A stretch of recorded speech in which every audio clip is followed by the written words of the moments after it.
I grew up in Peoria, Illinois, which is several hours south, and we decided to go home there for the weekend.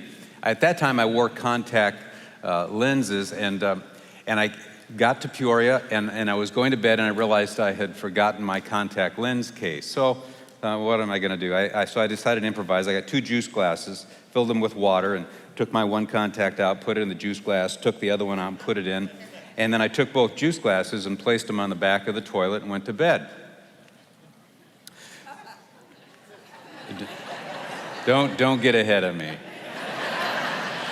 So the next morning I awakened, poured the one out, yeah, there it is, and put it in and poured out the other, and there was no second contact. It was nowhere. I mean, I looked at the inside, it was nowhere. So I go out, my wife Sarah's with my mom and dad in the kitchen, and I said, Sarah, did you do anything with those 2 juice glasses on the back of the toilet in the middle of the night or anything? She said, no. Yes, I did. I got up in the middle of the night and took a pill and used one of those juice glasses. She drank my contact.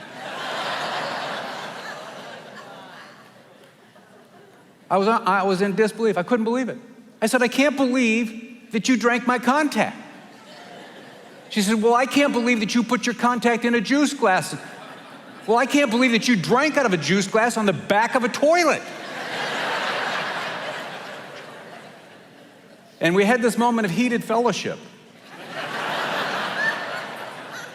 And as newlyweds, as a young 20-something, I was angry. I couldn't believe she'd done this, you know? And I'm getting more and more, and my mom and dad are witnessing this, and I'm just, here we are. And at a certain point, Sarah's spirit deflated.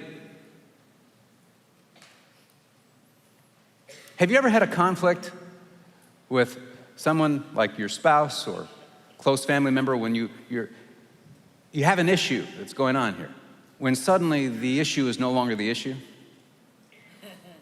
and you see the spirit of the person deflate?